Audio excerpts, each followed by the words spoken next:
నమస్తే అండి. నా పేరు సుబ్బయ్య.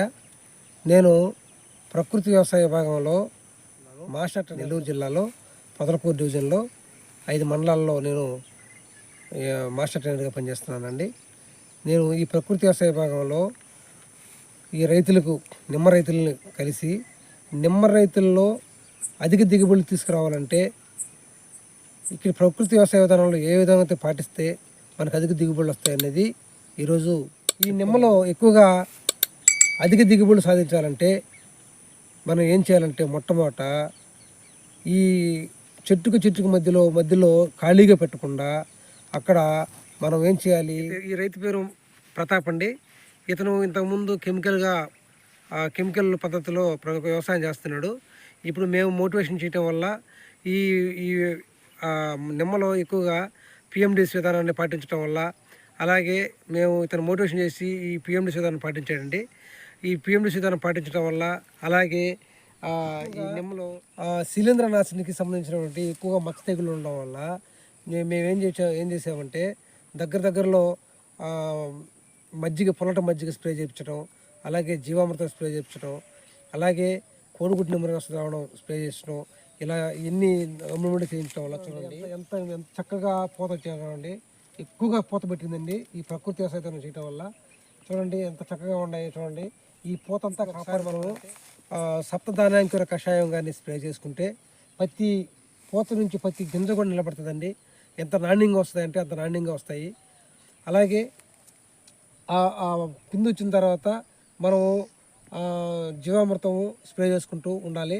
అలాగే నీమాస్త్రాన్నిలో టెంకాయ నీళ్ళు కలుపుకొని కొట్టామంటే చెట్టు కాయలన్నీ నాణ్యతకుంటే ఏ పురుగు పట్టదండి, చక్కగా వస్తాయి. అలాగే ఈ ప్రకృతి వ్యవసాయ విధానంలో ప్రతి చెట్టుకి ఒక బస్తా లెక్కన కాయలు కాస్తాయండి. అంత చక్కగా మేము రిజల్ట్ సాధించాము. ఈ చెట్టుకి అయితే ఖచ్చితంగా అయితే ఒక చెట్టుకి ఒక బస్తా లెక్కన కాయలు కాస్తాయి. కాబట్టి చెట్లు కూడా చాలా ఆరోగ్యంగా ఉంటాయండి.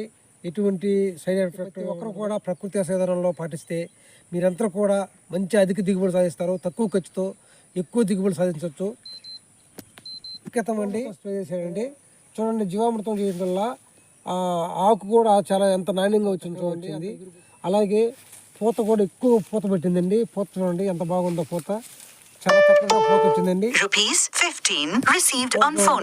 ఈ పూత అంతా కూడా అంతా ప్రతి చెట్టు ఈ విధంగా కాయటం వల్ల చెట్టుకి ఒక బస్తా లెక్కన కాయలు మనం తీయచ్చు. ఇక్కడ చూడండి అన్ని చిన్న పిందలండి. ఈ ఎక్కువగా రేపు మే నెలాఖరికి వచ్చేసరికి నెలాఖరికి మంచి రేటు అవుతాయండి. మంచి రేటు అవుతాయి. అందుకని మళ్ళీ ఒకసారి మనము మళ్ళీ జీవామృతం మళ్ళీ స్ప్రే చేసుకోవాలి. అలాగే సప్తధాన్యం కృషి ఇంకోసారి స్ప్రే చేసుకోవాలి. అలాగే నీమాస్త్రం ఒకసారి స్ప్రే చేసుకోవాలి. తర్వాత మధ్యలో ఒకసారి కూడా స్ప్రే చేసుకుంటే చెట్లు పూత ప్రతి కాయ కూడా బాగా వస్తాయని చెప్తున్నామండి. కాబట్టి ప్రతి రైతు కూడా ప్రకృతి వ్యవసాయ విధానాలు పాటిస్తే అందరూ కూడా అధిక దిగుబడి సాధించవచ్చు. కాబట్టి ఇంకోటి ఏంటంటే ఈ నిమ్మలో ఎక్కువగా ఇట్లా బీడుగా పెట్టుకోకుండా అంతర పంటలు వేసుకొని అంతర పంటల ద్వారా చేసుకుంటే ఒకదానికి ఒకటి